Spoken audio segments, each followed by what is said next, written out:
Hey guys,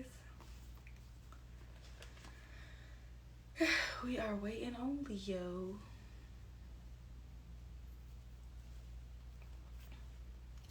It is late in the evening right now.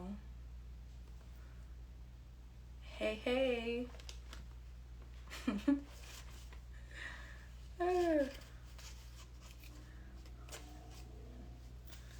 Boy. Oh, thank goodness. Wait, how do I do this? View request.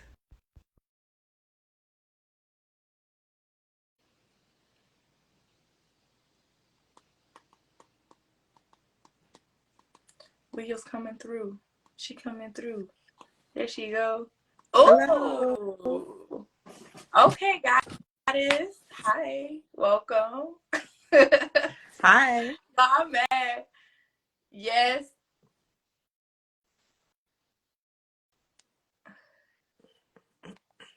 I'm mad because I feel underdressed now.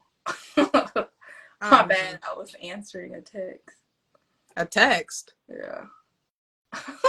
What? How you verbally? Yeah, girl. Okay. Because the person in the house.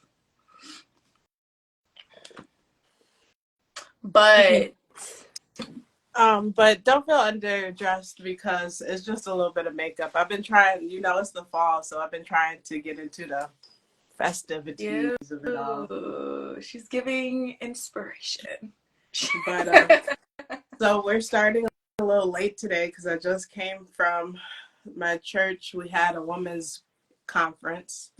So I go to anybody that's watching that's in Racine area. I go to this church called Hope City, and so they had this thing today called Sisterhood, and I got this really cool expensive jacket. I said it's expensive because the price that I paid is ridiculous for this jacket. But Okay, we'll probably it talk is about that cute. off camera. I'm gonna get on her It's cute. case. Look, I'm gonna show you. It's okay. So I like, like hold it on. Let me already. move this back a little bit. So pink is not my thing. Okay, so I wasn't gonna get it because like, what do I look like walking around here in this pink ass jacket? The Like, way excuse my language, but like, the way she complained about the color pink, guys, is legit. but She I don't know put it. if you can see the back of it. Can you see it? Ooh, got a Can you diamond. see what it says? I can't see what it says for sure. It says, let me see. It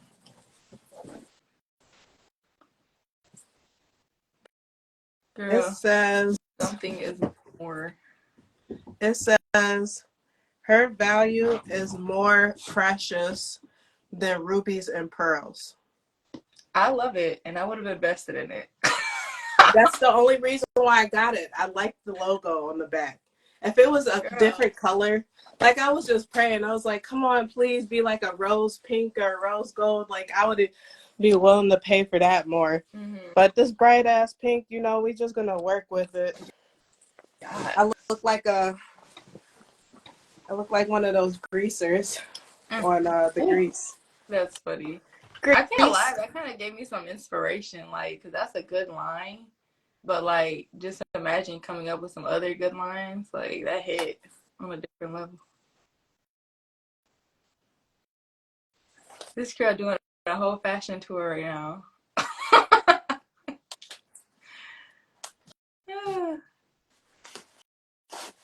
That's my winter coat, y'all. I think this would be a really cool jacket to, like, make a video in. I'm gonna take it off and like only wear it when I need it and hope that nobody sees me. It looks. Stop.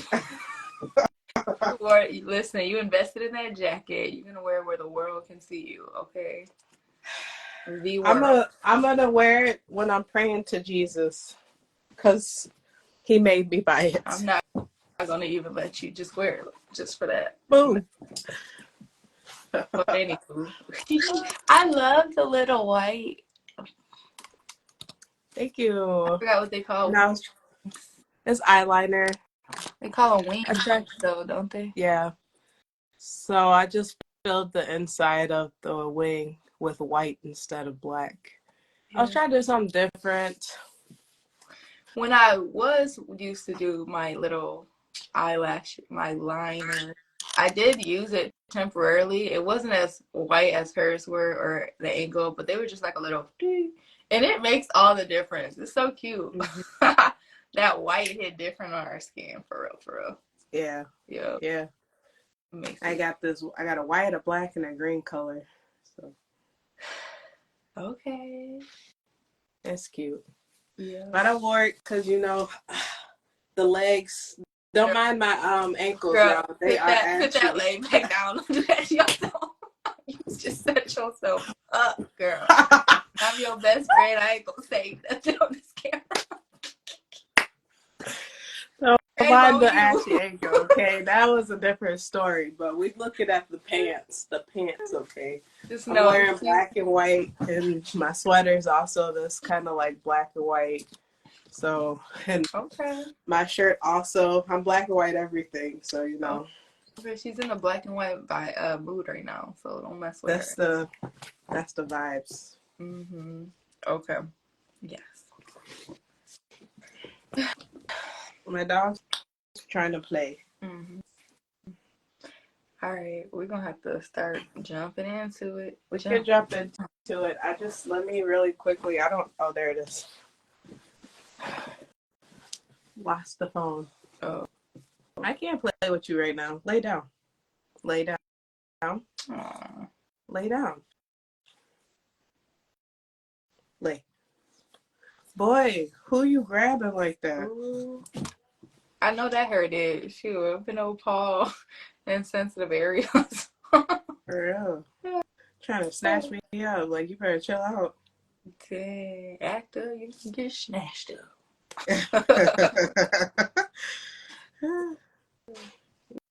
But, okay.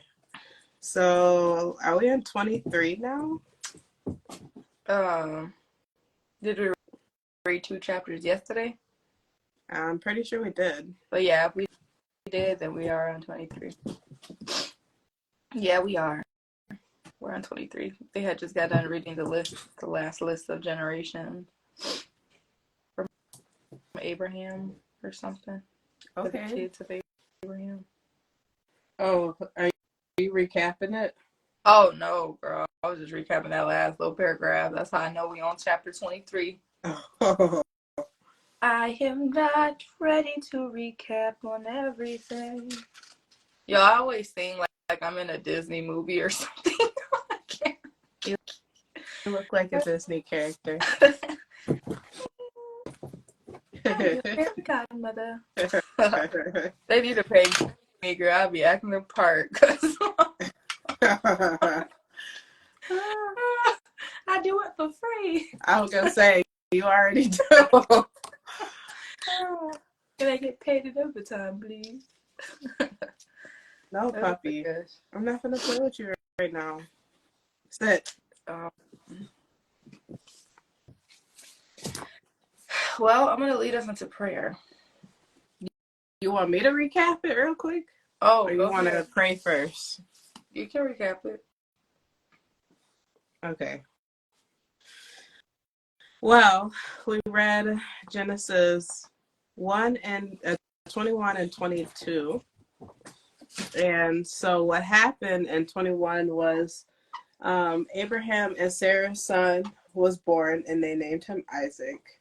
Mm-hmm. And Isaac got older, and as he was getting weaned off of breast milk, Abraham's other son was laughing at the baby, and Sarah got jealous about the whole situation. So she ended up casting out the mistress and her child. Like, she didn't want them around laughing at her baby. And so then we find that this mistress, she's poor because she's just a slave, and she has no means other than the loaf of bread and the jug of water that Abraham gave her that lasted, who knows how long it lasted, to take care of her and that baby. And so she came to a point where they ran out of all their resources. They was dry to the bone. and she just put the baby there in a bush to die.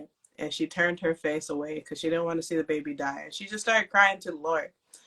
And the Lord spoke to her, and when she opened her eyes, whoop, there was a well of water.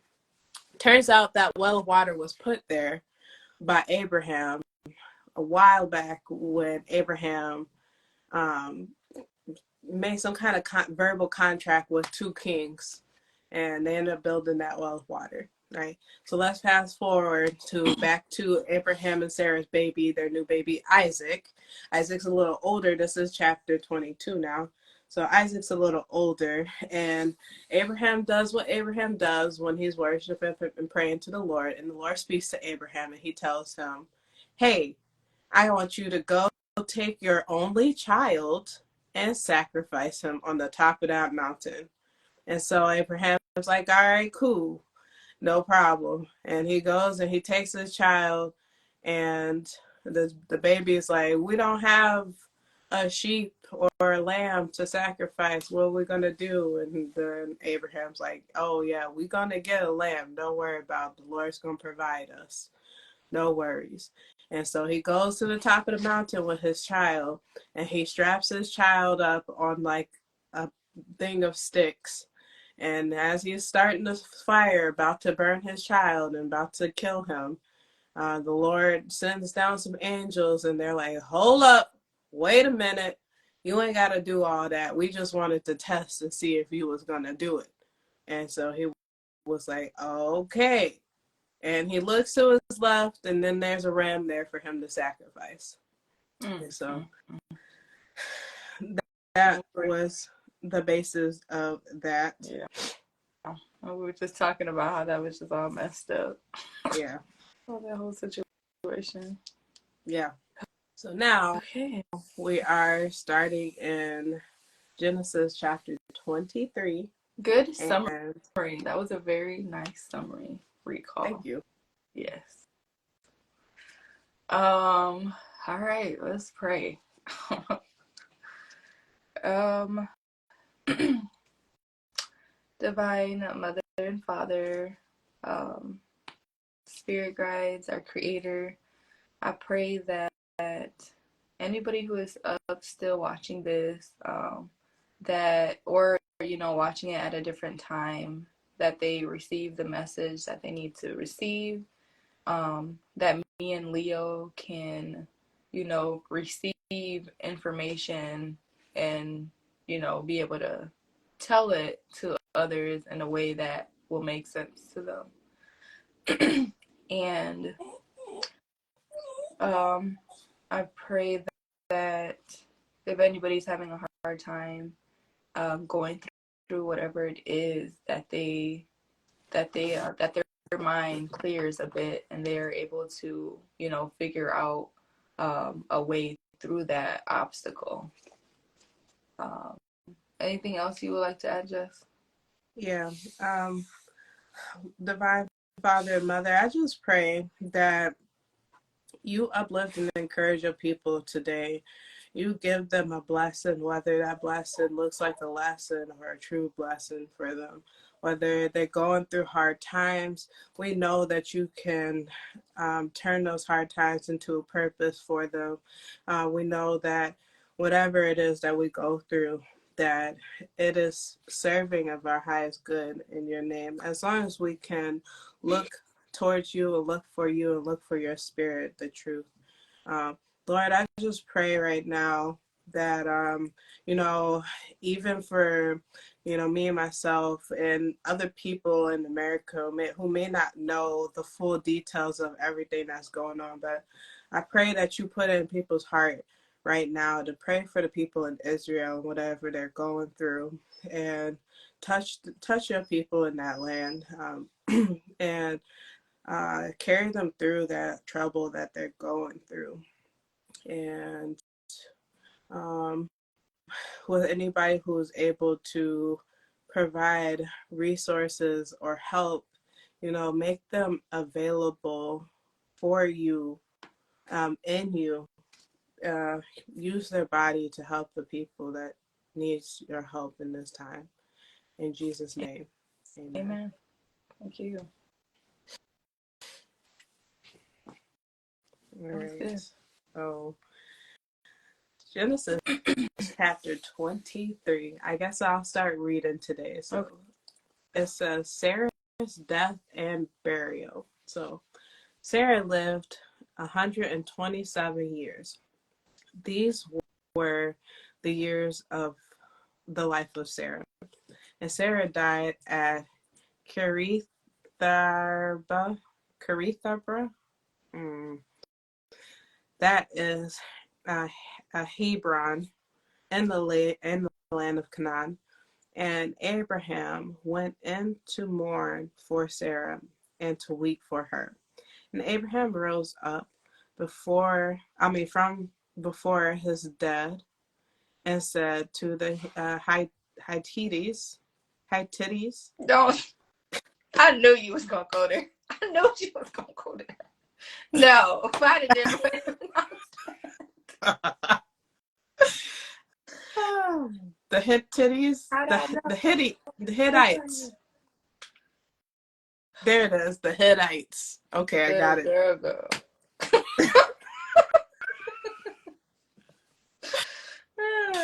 Okay. Yeah. and, and said to the Hittites, I am a sojourner, a foreigner among you. Give me property among you for a burying place, that I may bury my dead out of my sight. The Hittites answered Abraham, Hear us, my lord. You are a prince of God among us. Bury your dead in the choices of our tombs. None of us will withhold from you his tomb to hinder you from burying your dead. Abraham rose and bowed to the Hittites, the people of the land, and he said to them, If you are willing that I should bury my dead out of my sight, hear me and entreat from me Ephron, the son of Zor, that he may give me the cave of Machpelah, which he owns. It is at the end of his field. For the full price, let him give it to me in your presence as property for a burying place. Now Ephron was sitting among the Hittites, and Ephron the Hittites answered Abraham in the hearing of the Hittites, of all who went in at the gate of his city. No, my lord, hear me. I give you the field, and I give you the cave that is in it. In the sight of the sons of my people, I give it to you. Bury your dead. And Abraham bowed down before the people of the land.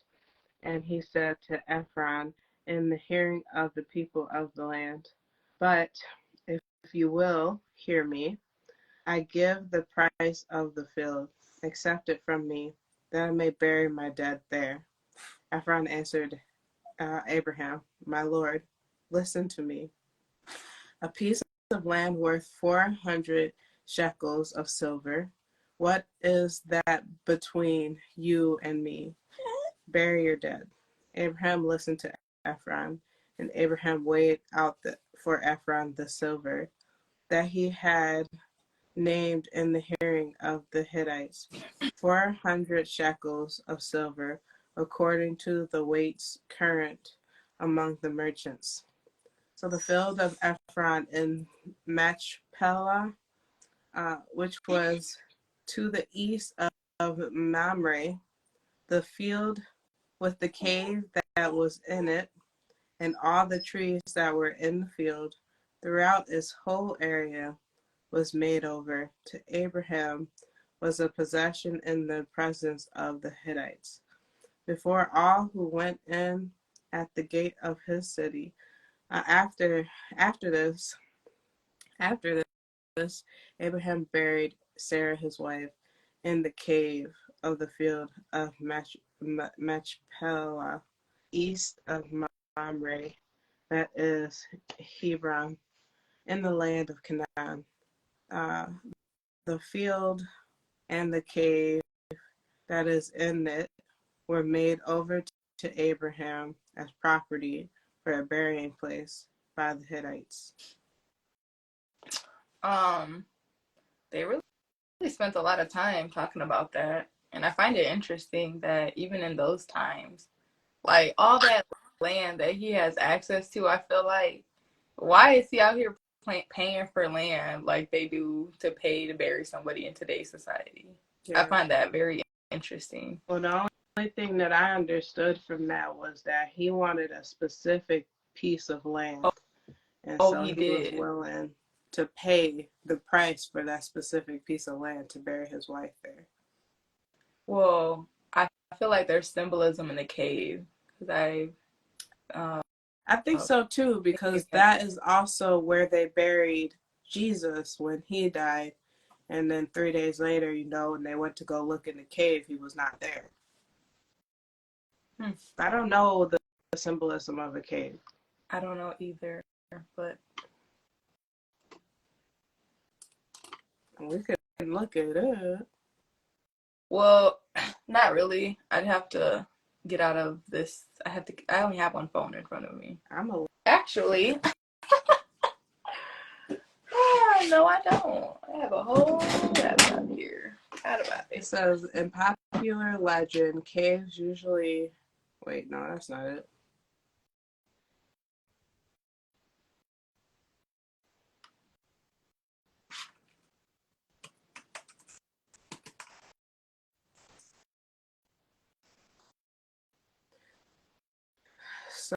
So there's one thing. I don't know how solid this is, but it's saying femininity, the heart of the world, unconsciousness, an entrance to the underworld or threshold to another realm. Oh, wow. Yeah, that's what I read here as the first thing, too. It said they put it like can be a secret passage to an underworld to make contact with the powers and forces that would eventually make their way into the world of light.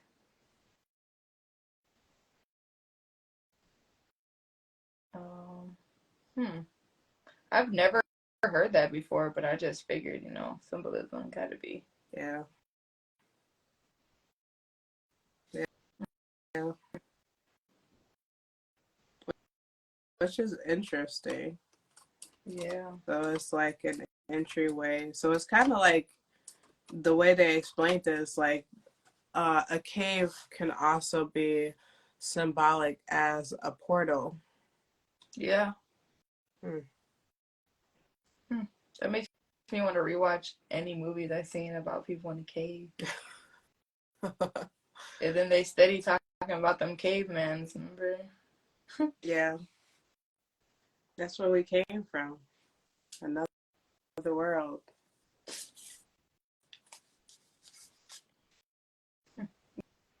You want a sticker on your chest? Oh yeah, girl, I was hearing your dog whining. Yeah. What's wrong with him? It's because I just got home a little bit ago and I took him for a walk, but he wants to play. But here I am. So he has to wait. And he has to be impatient. Okay. Well, let's get into chapter 24. That was really simple and basic and to the point, though. Like, yeah, it was super quick chapter. Yep. Really. And you know what's funny? Y'all, we about to get into chapter 24. And let me tell you, this is the longest chapter we've ever had. So it's gonna be for real. Yeah. Oh, I wow. just did a sneak peek and it was sneaking. It was. This is the longest chapter. Yeah. I'll probably read half of it and then you can read the other half. That's fine with me. But yeah, let's get into it. I'm curious to know what all these words are talking about. Right. All right. So Isaac and Rebekah. Now Abraham was old, well advanced in years. And the Lord had blessed Abraham in all things. And Abraham said to his servant, the oldest of his household, who had charge of all that he had, put your hand under my thigh, that I may make you swear by the Lord, the God of heaven and God of the earth, that you will not take a wife for my son from my daughters. Hold on, y'all. Swear by the Lord, the God of heaven and the God of earth, that you will not take a wife for my son from the daughters of the Canaanites, among who I dwell. Oh, okay. But will go to my country and to my kindred and take a wife for my son Isaac. Okay, can I pause it real quick? Go ahead. Because this is a very important piece of framework that I feel like people miss when we're talking about the Lord. And I don't know how much I've explained it, but you know how I say divine father and mother. And you know how I say the Lord is two. Yeah. And Abraham just explained how the Lord is two, the God of the heavens and the God of earth. And so there's the Father, the God of heaven, and then the Mother, Mother Nature, how we say, you know. So the earth itself is a God, and heaven itself, or the spirit, the physical and the spiritual. They're two. Those are two of the gods. Those are the two gods, and both of them together are necessary to make the Lord. Both of them together is necessary for us to be able to be here right now, right? And so that when we're talking about the Lord, it ain't just God up in the sky. It's everything. And that makes sense. I just wanted to point that out because how Abraham described it. I swear by the Lord, the God of heaven and the God of earth. If that doesn't make it much clearer to you, I don't know how to make it more clear. Literally, nah, girl, that was screaming out for sure. Definitely. Come on, you want to cuddle? Come on, my jewels. Come here. Okay. And then he wants to make sure that he gets a wife for his kid back in his hometown. From his hometown? Back in his country. Yeah. Okay. Oh, yeah. Okay. Okay. Now we're back to verse 5 here. The servant said to him, perhaps the woman may not be dwelling to follow me to this land. Must I then take your son back to the land from which you came? Abraham said to him, see to it that you do not take my son back there. The Lord, the God of heaven, who took me from my father's house and from the land of my kindred, and who spoke to me and swore to me, to your offspring I will give this land. He will send his angel before you, and you shall take a wife for my son from there. But if the woman is not willing to follow you, then you will be free from this oath of mine. Only you must not take my son back there. So the servant put his hand under the thigh of Abraham, his master, and swore to him concerning this matter. I'm finding it interesting how he's making these these oaths. Like you put your hand on the Bible, he's putting his hand on Abraham's thigh. And I don't know what the meaning of that is. Under the thighs, in the back of the thighs. I don't know. What's that all about? Yeah. I never heard of that one. You know, I've heard of put your hand up or put over your heart, you know, but not under my thigh. What I do know, though, from all these science classes is that our biggest vein is in our thigh that we have in our body. So, I don't know. Yeah. That came in my head. All right. Let's see. Oh, no, Jesse. What number are we on, Leo? I think we're on 10. Okay. Actually, are you sure? Yeah, because you just read 9, and it says, so the servant put his hand under the thigh of Abraham, his master, and swore to him concerning this matter. So we're Oh, on 10. okay. Mm. Oh, oh, girl, my bad. I was in a whole different chapter. That's what happened. Actually, I was about to ask you, I are was you in the like, right chapter? no, I know what I just read. So I'm like, what's happening? Boy, you would think I'd have been on. Anyways, let's just. Then the servant took 10 of his master's camels and departed, taking all sorts of choice gifts from his master. And he arose and went to Mesopotamia, to the city of Nahor, and he made the camels kneel down outside the city by the well of water at the time of evening, the time when women go out to draw water. And he said, O Lord, God of my master Abraham, please grant me success today and show steadfast love to my master Abraham. Behold, I am standing by the spring of water, and the daughters of the men of the city are coming out to draw water.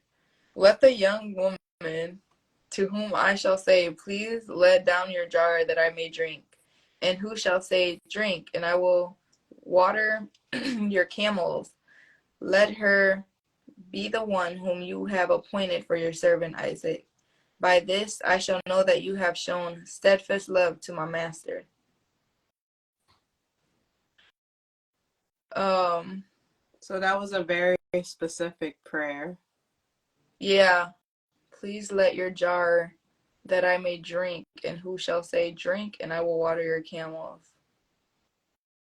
So Also, he's that means saying, that person's acting more nice and more like so giving. he's saying to when the women start coming down here, um, let the woman who I ask, wait, let the woman who I ask for a drink, and she says, I'll give you a drink, and I'll water your camels too, so I'll give them some water also. Let Yeah, her be the one for yeah, Isaac. yeah. And I was just saying, like, it's because she's being more like gracious, Yeah. more giving. Mm-hmm. Um, Like she's going out of her way to do extra more than what he asked for. yeah, it's a good soul right there. Mm-hmm. But also is what comes to my head was he's literally out here peeping game because he set this all up like, yo, these ladies are gonna be by this river at this time to collect this water, so I gotta be there. And I gotta pretend like I just popped up when really he's been plotting this.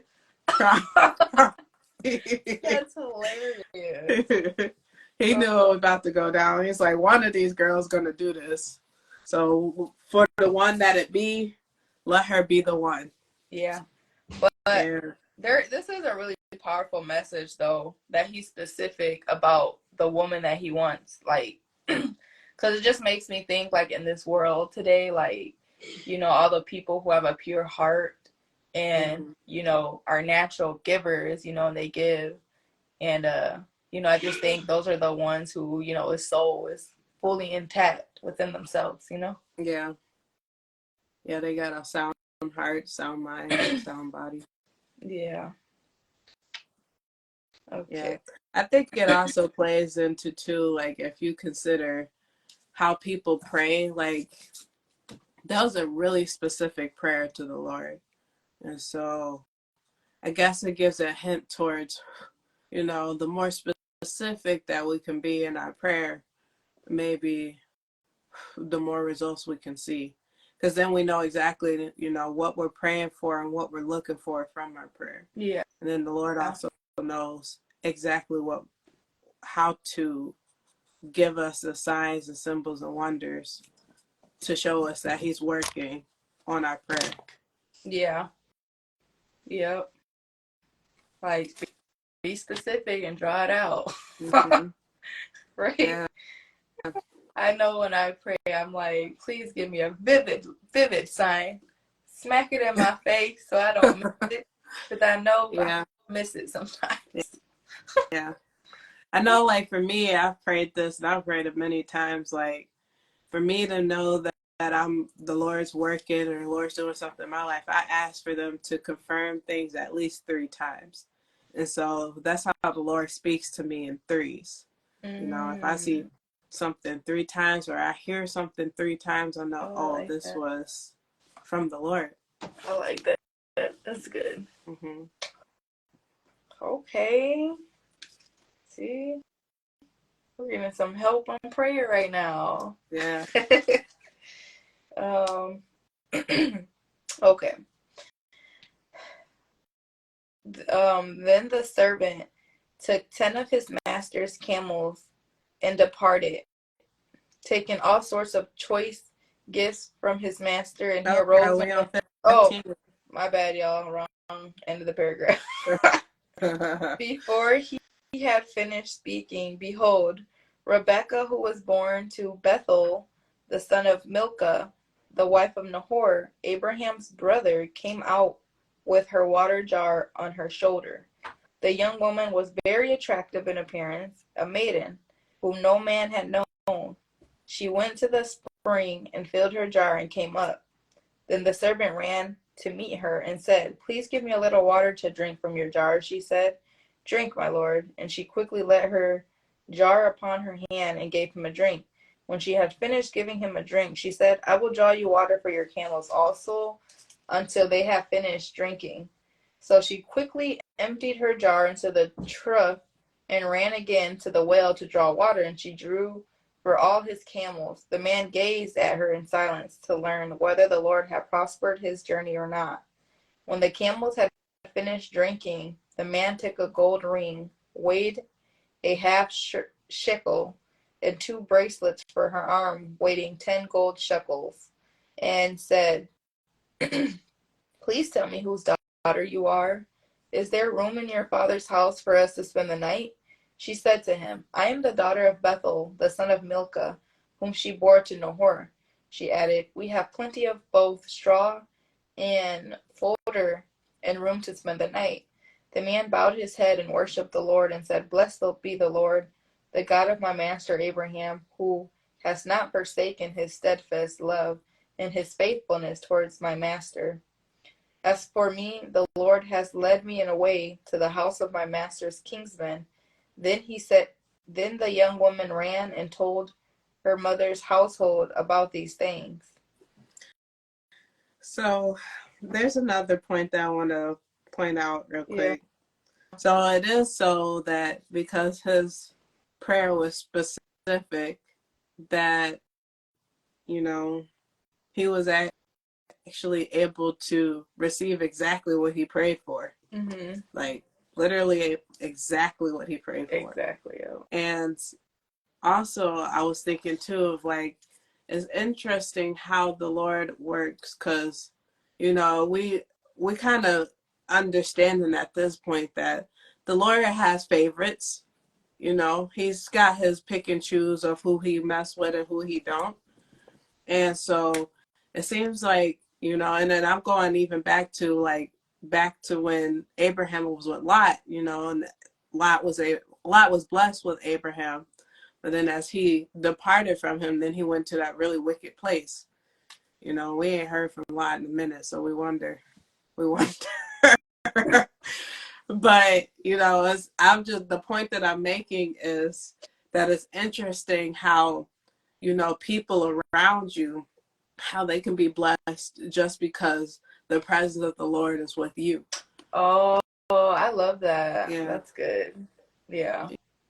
You know, That's like, true, right? like, When you have that light, it shines, and mm-hmm. people are gonna reap the benefits who are next to you as well. Yeah. Like, what are the chances of this man being successful in finding the woman to marry Isaac if Isaac was Lot's son? And well, I don't think Lot was abandoned by the Lord, but Lot don't have the same favor that Abraham has. I feel like too, like maybe there's a reason though. Like maybe like the connection, like spiritually or like What do you something mean? their essence, like they just have a stronger connection with him. Like what if it's that? What do you Like, you know how we say, like, when your like vibrations are higher, and you're doing things from a place of heart, like from a place of love. Like, what if, because of that, like, they got a stronger connection with the Lord and is able to receive his messages, versus if somebody doesn't, it's going to be hard for them to receive those messages and be Oh, having that strong connection with him. you're saying because Abraham has that connection with the Lord that he's able to receive? Yeah, That what you're saying? that's what I was just thinking. I'm like, I just don't know what Yeah. else. Well, Like, yeah. no, because I'm like, I don't think it's really favorites. I think it's just something about each person.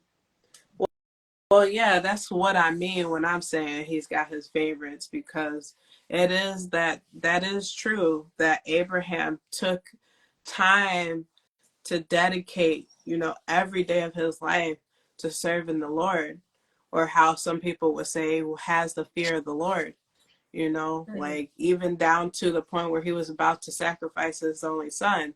He does exactly what the Lord tells him to do without question, you know.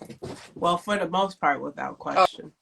oh So there's yeah, a couple times where he has questioned him, yeah, but you know, and it is that simple fact that he takes time to pray.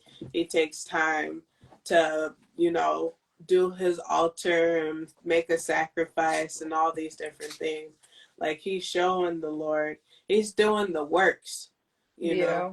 which I feel like nowadays, maybe back then the works was to, pray, sacrifice, all these things. I feel like nowadays our works is inner works, which Oh, is, maybe not so much sacrificing a sheep or on an altar, but maybe it's sacrificing an old piece of ourselves oof. on the altar and letting that go and becoming something new that the Lord is trying to create us to be. Yes, girl. Mm-hmm.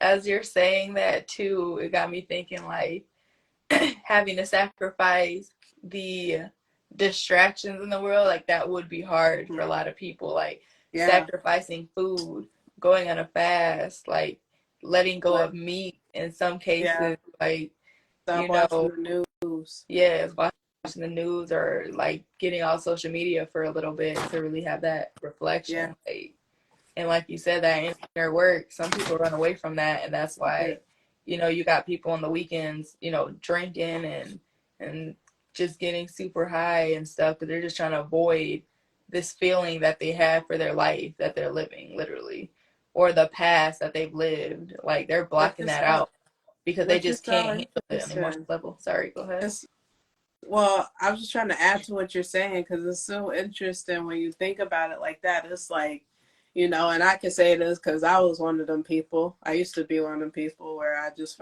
work all week, and then by the time it's the weekend or by the time it's nighttime, I'm drinking the whole bottle of Amsterdam with my boyfriend at the time.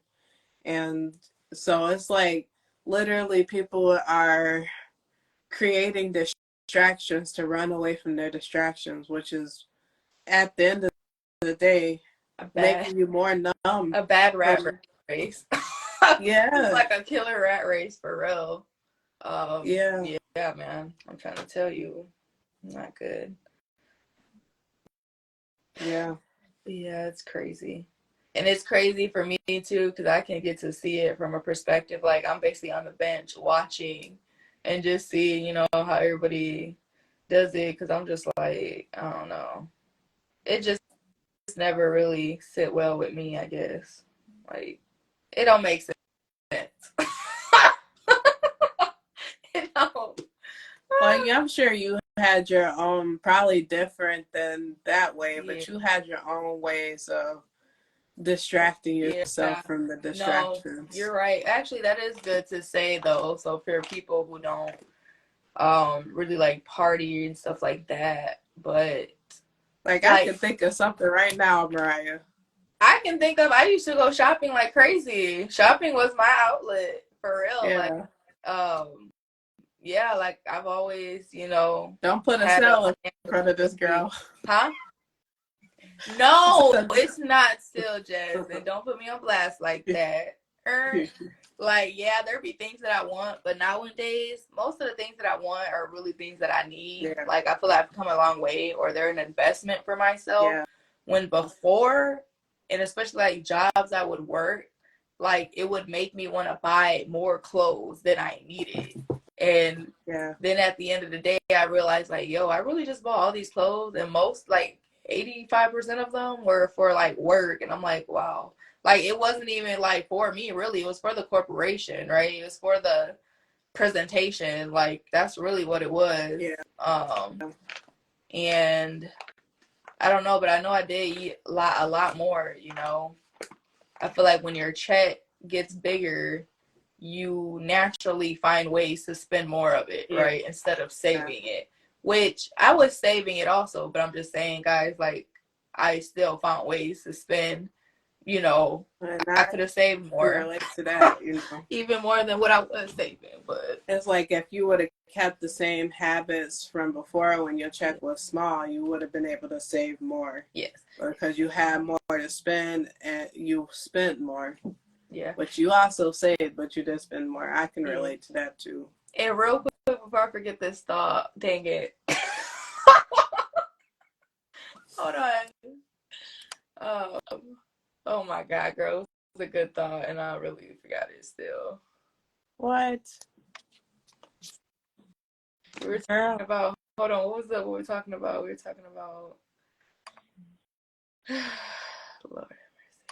We were talking about, you know, parts of ourselves that we need to sacrifice now. So the fact that I find it interesting, you know, I was in a different headspace, a different mindset. And I find it interesting when I reflect on my life sometimes, you know, it's not even off no regret or nothing. Like, you know, I'm content, you know, I've done a lot of healing and forgiving within myself and just, you know, all these things. But I find it interesting how in those times of my life when like I was more like financially, you know, things were more easy for me, you know.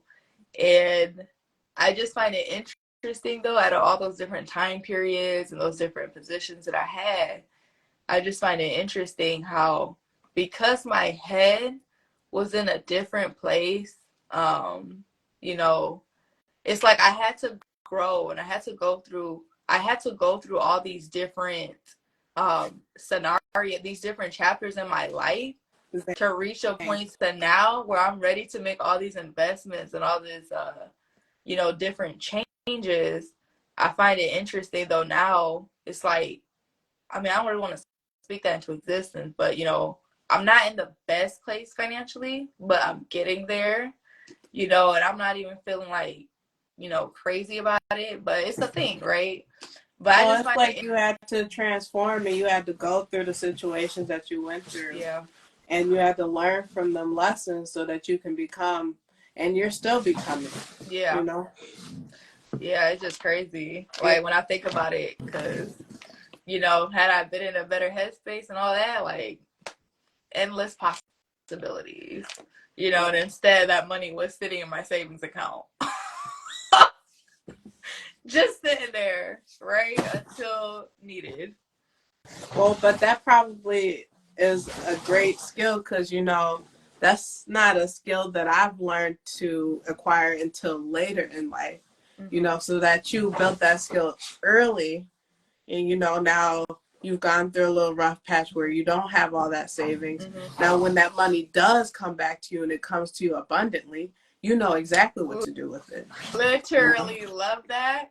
And real quick, because this one sentence that was in my head when I was having that money and I realized like, yo, like this is a pretty hefty penny. I'm like, I was like, what can I do with this money? I was like, what can I do with this money? Right? But I didn't know. I didn't have the answer. I didn't have the knowledge. I didn't have the education. That's why I'm saying when your mindset is not fully to par, like and you have mental blocks, and you're spending more time with the corporation, basically, you know, I was getting distracted by that. and probably, you know, environmental, like the people around me. Like, so I'm just saying it's so powerful. Like when you, that roadblock, that mental block, like the distraction, and you Yeah. need to fight through that because you're literally missing opportunities. You're sleeping on opportunities, literally. Yeah. But that's all I got to say. That went deep. Hey, we went there for a reason. Girl, I feel like that had to come out. Okay, girl, you know I forgot where we at. We're at 29. Okay. And so if you want to read this paragraph and the next paragraph, or at least this paragraph, and I'll start at the next paragraph. Okay, sounds good. Yes. Rebecca had a brother whose name was Laban. Laban ran out towards the man to the spring.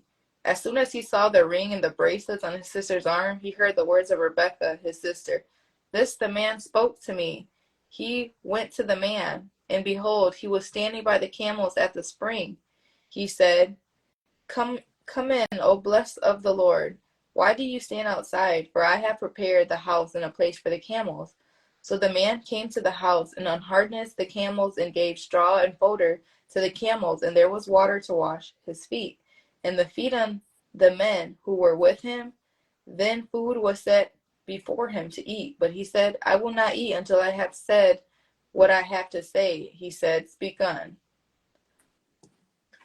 So before I start reading, there is one thing that I just noticed, and I know we haven't gotten to this, but it's making me think about a different area of the Bible I was reading about with Jesus. And this is actually, so I don't remember what chapter or verse. I want to say Matthew's, but I'm not completely sure.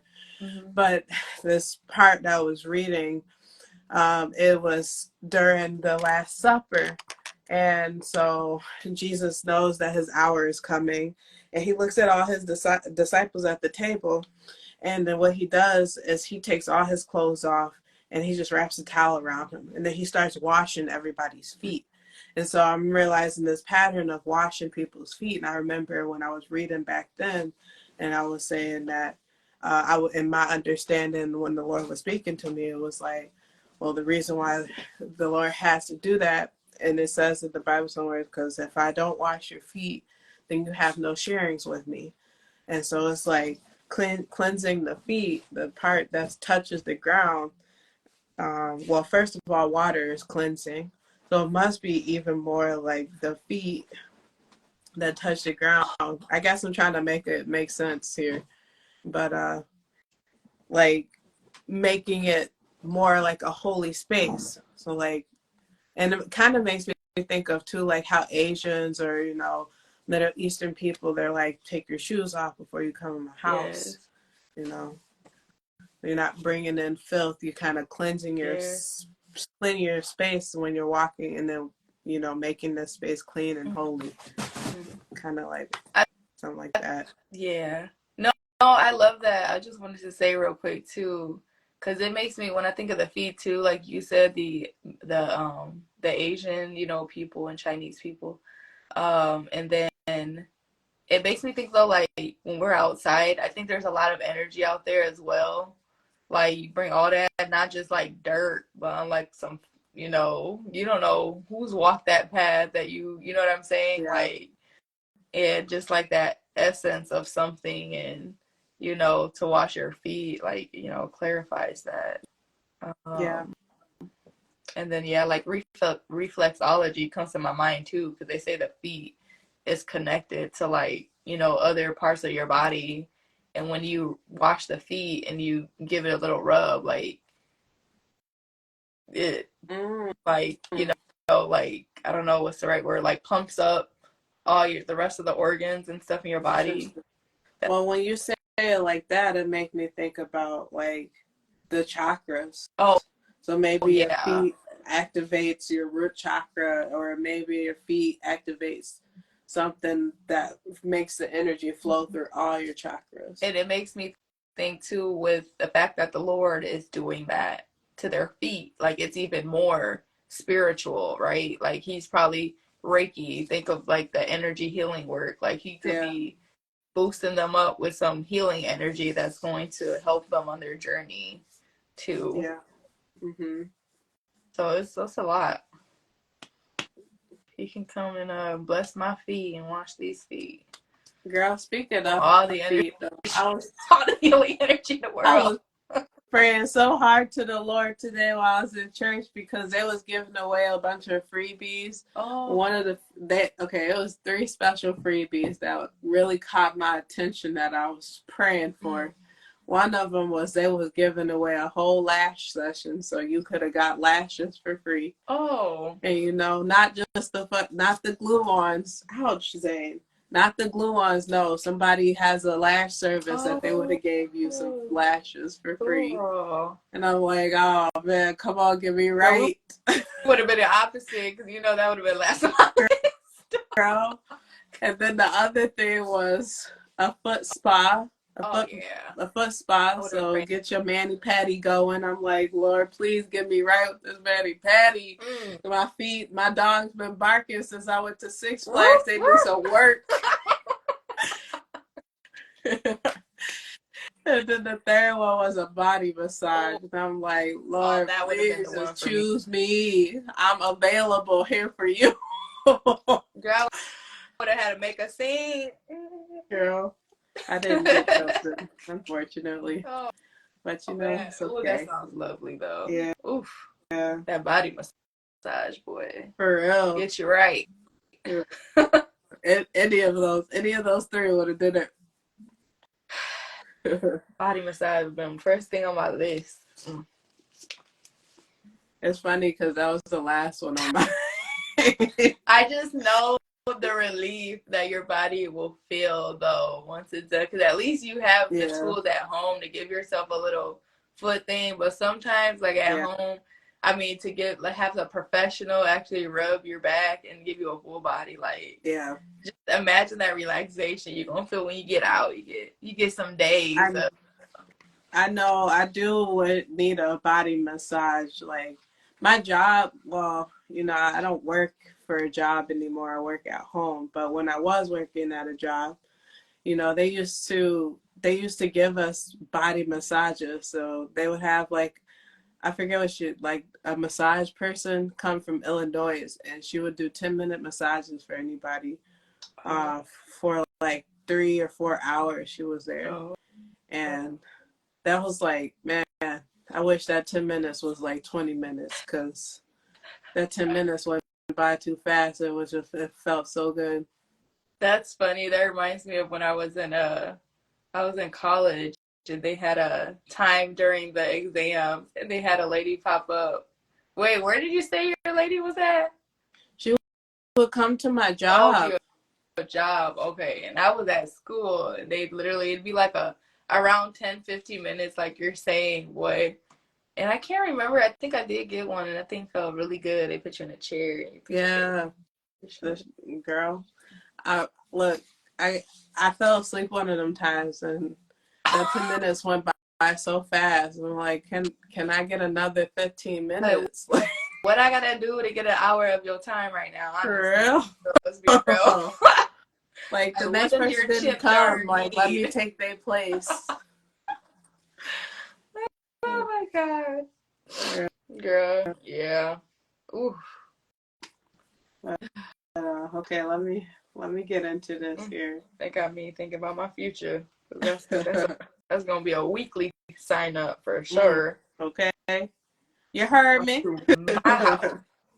My casa. It's tu casa. Okay, so it says, so he said, I am Abraham's servant. The Lord has greatly blessed my master, and he has become great. Zane. He has given him flocks and herds, silver and gold, male servants and female servants, camels and donkeys. And Sarah, my master's wife, bore a son to my master when she was old. And to him he has given all that he has. My master made me swear, saying, you shall not take a wife for my son from the daughters of the Canaanites in whose land I dwell. But you shall go to my father's house and to my clan and take a wife for my son. I said to my master, perhaps the woman will not follow me. But he said to me, the Lord before whom I have walked will send his angel with you and prosper your way. You shall take a wife for my son, from my clan, uh, and from my father's house. Then you will be free from my oath when you come to my clan. When you come to my clan, and if they will not give her to you, you will be free from my oath. I came today to the spring and said, O Lord, the God of my master Abraham, if now you are prospering the way that I go, behold, I am standing by the spring of water, like the virgin who comes out to draw water, to whom I shall say, please give me a little water from your jar to drink, and who will say to me, drink, and I will draw for your camels also. Let her be the woman who the Lord has appointed for my master's son.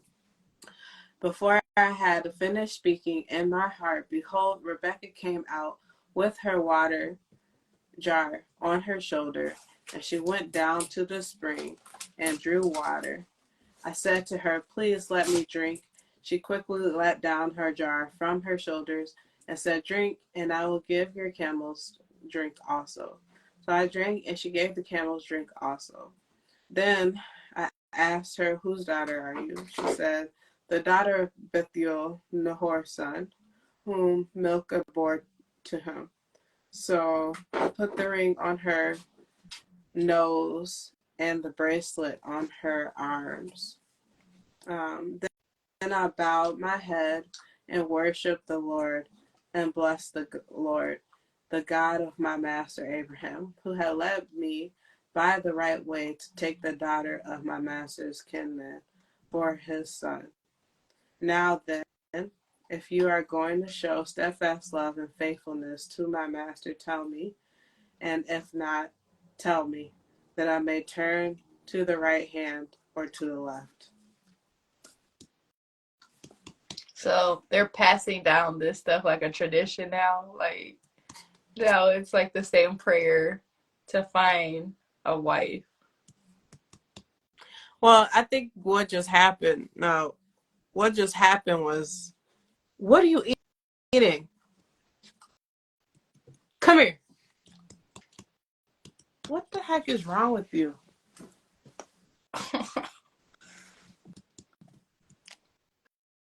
What is that? It's a piece of my freaking dresser. Oh my goodness. Go Day. somewhere.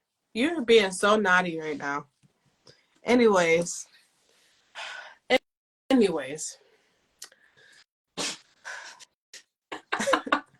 Just take a moment. Ooh. Hold on. Spit it out. These dogs go wild. You're getting out.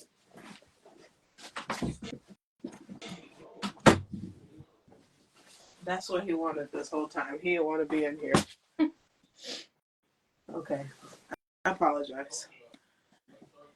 Anyways, pretty much what he just did was he kind of recapped the whole situation, what happened, except he told it to them from his point of view. Remember, after all that happened, Rebecca went back to her family and told them what happened from her point of view. So then he explained it from his point of view and how the Lord worked in their lives. So Okay. that's what that was. Gotcha. I sure was confused. And then he's pretty much telling them like, and he presented them his options, what he has to do. So he's like, so, let me know what y'all are thinking so I can make a decision, pretty much. And then, so continue with 50.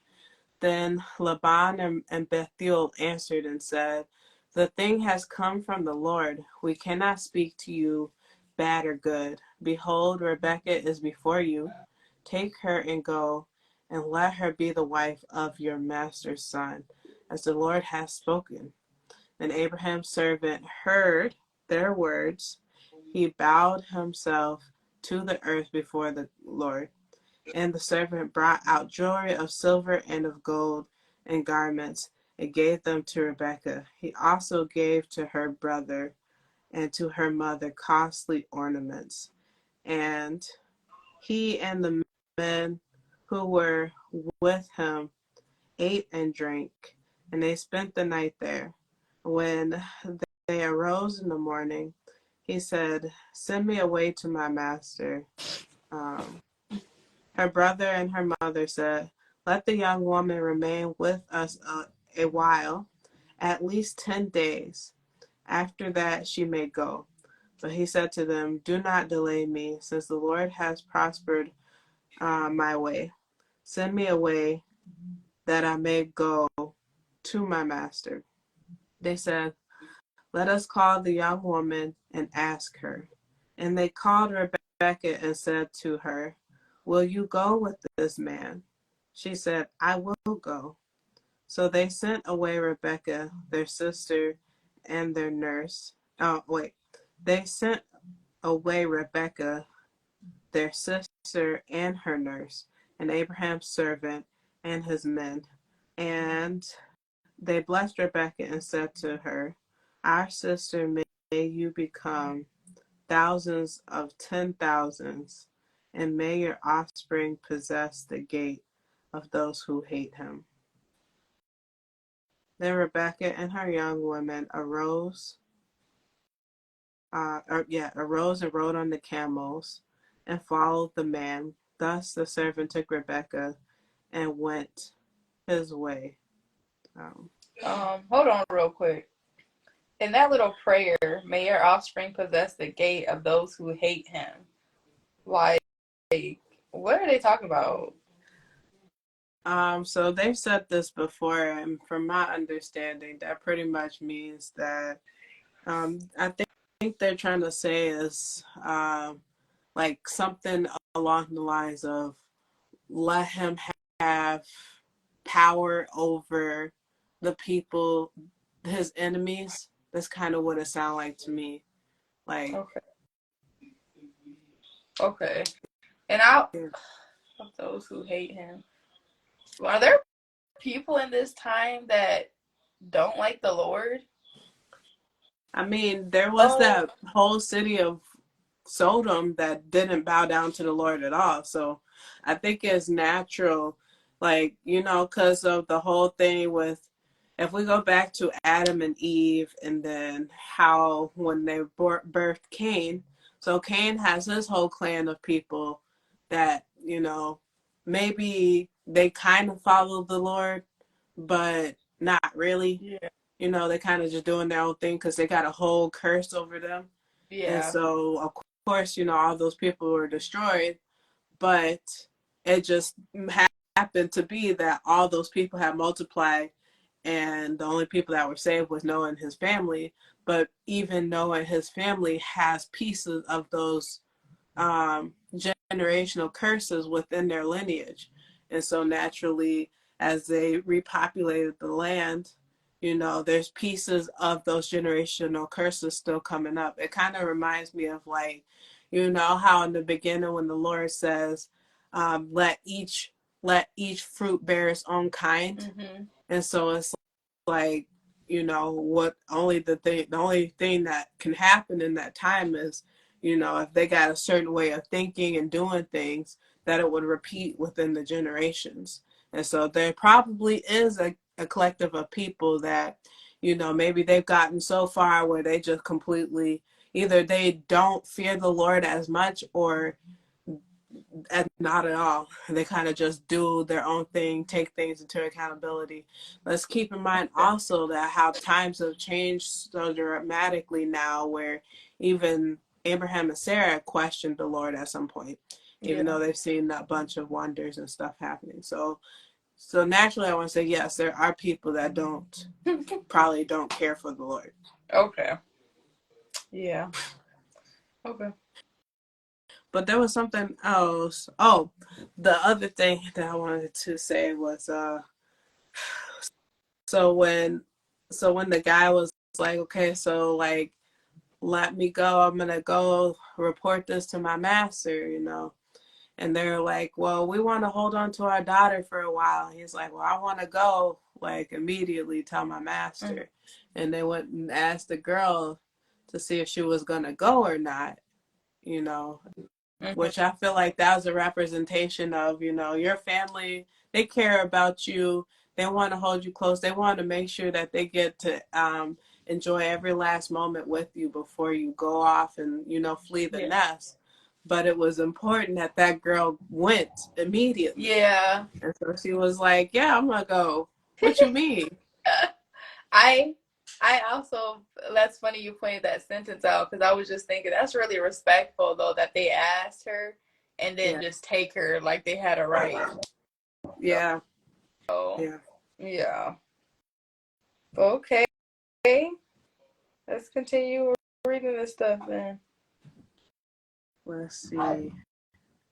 So it says, then Rebecca and her young women arose. Oh, okay, I read that. Now Isaac had returned from Lahai, wait, Bir Lahai and was dwelling in the Negev. And Isaac went out to the meditate. Wait. Meditate. Oh, I'm sorry. You're good. And Isaac went out to meditate, which, okay, I'm going to finish the sentence. Yeah. And Isaac went out to meditate in the field toward evening. You should just And sorry, my bad. and he lifted up his eyes and saw, and behold, there were camels coming.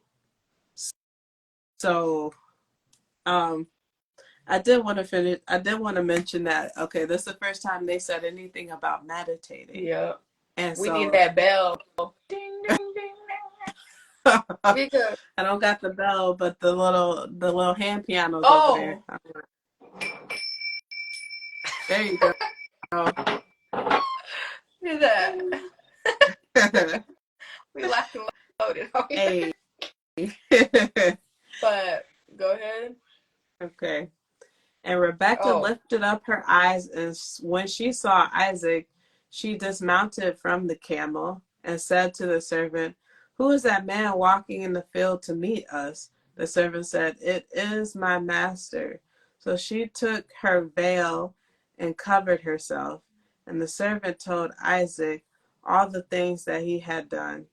Then Isaac brought her into the tent of Sarah, his mother, and took Rebekah, and she became his wife, and he loved her.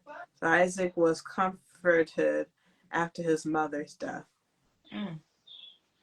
Isaac brought her into the tent of Sarah, his mother, and took Rebekah, and she became his wife. Okay. So pretty much he banged her in his mama's crib. That's what I heard. Oh my gosh. Well, anywho, I was more thinking that's. It's like, thank you, Mom. I don't miss you no more. I mean, can you stop, girl? I almost called you a little kid's name. Anyways, but wait, what came to my mind was like when his mother passed, that lady, because Oh, I think because you froze for a second. my bad, the battery thing popped up, but You they said made it when a his statement. mom passed, what? They made a statement to say that when his mom passed, she comforted him. His wife comforted him. Mm-hmm. And that goes like because she has a caring, pure heart, like she's able to care for others, you know, because she got that genuine soul. Mm. Like that's what kind of came to my head. Because I mean, I don't know. Yeah, I mean, I guess I kind of took that differently. Oh, what you? I Oh, took you it did. That's the differently line you were because it's talking a, about. huh? That's the line you were talking about when you Well, felt. yeah, because it says like, you know, she became his wife and he loved her. So Isaac was comforted after his mother's death. And it's not like she came immediately. Well, I mean, I guess it makes sense that, you know, he took her as his wife, and then he probably would explain to her like, yeah, my mom just died and I've been feeling this and that, and then her as his wife now would be there to comfort her. But I guess I took that kind of as like, well, now that she's here, he's not even having to care about his mom. Like that thought about his mom went away because now he's got a woman. Yeah. That's kind of the way I was thinking. Oh. I find it really interesting though that they brought that meditate terminology in here though, because you know the Yeah, whole point of like meditation or to be closer, to get closer with yourself really, and by getting closer with yourself you're getting closer to like God, like our creator, like, yeah. you know, the source. So that's a really Mm-hmm. big deal. So Oh, most definitely. okay, some good stuff in here. Yeah. How many like chapters are in this Genesis? Let me see. Oh Genesis yeah, we got has quite. 50 Yeah. chapters. Okay. So we get through it. Yeah. I was just curious. I'm curious to know like what's next because again, it's been a very long time since I've even looked at this little book. I know. Yeah. I've been looking at some stories, but it is really interesting to read through like a full book. Yeah. You know, I don't think I've done that yet. So to get this far, it's a lot going on in this first chapter. I mean, this I book, first book. yeah, I find it really interesting though, like how we've only read a little bit, but how so much has like came into our heads and our minds, Mm-hmm. like different points of view and just like how we're kind of breaking things down in our own perspective. I really find that interesting because, you know, we have quite a bit to say and it's only been a bit. So I feel like as things get even more intense, and I feel like, I don't know, but I feel like once you get past the Genesis, I think there's just going to be some other things. Like, I don't know. Like things are going to get more, I don't know, like not as complex, maybe. I don't know. Like, what I'm I trying don't know about that. I feel like they're going to get to. more complex. Like, in the sense of, like, not that the Lord is complex, because I feel like life, the way the life and the outline for life is very simple. I do feel that. But us as human beings, because we don't understand, we can't grasp it all, we make it complicated, you Mm. know, and then and of course, like we said, there's things in the Bible that's taken out Girl, or can just you? not put in there in general. I'm sorry to cut you off, but can you hear the conversation in the other room? I mean, I can hear him talking, but I don't know what he's saying. Okay, well, um, what was Anyway, I'm just if I ready to keep end talking, it, you to be can't really honest. hear him. I'm ready to end it because I just feel like this conversation gonna get louder and louder. But what was your last thoughts? Well, you interrupted me, so I I didn't know. forgot. Well, my bad. I It's just like forgot. it's so loud that I feel like I'm talking louder to even hear myself. Yeah. Well, Oh, we were talking about like things being complex the more we read on. oh, I think I was just saying that. I think I was just saying that. Oh, and we also uncovered that, you know, some things in the Bible was taken out or just not put in there because it's hard to translate. And so I think that maybe, I don't know if it'll get simpler, but, or I don't know if it'll get more complex, but I think that it'll definitely be some more symbolism, signs, some more things Yes. to kind of discern and come to an understanding about for sure. Yeah. I was just thinking there's probably going to be some more like detailed stories, like Mm-hmm. Oh, most actions, definitely. events, like major events. That's what it is. There's gonna be more major events, and I think it's really gonna put us in a deeper perspective. That's what I think. It's gonna have us Yeah. thinking really deeply.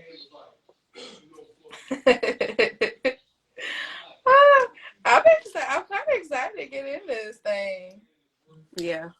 I hope they, ease out with talking about these generations, like name of niece, Mika, and the man. All these names. Like, Yeah.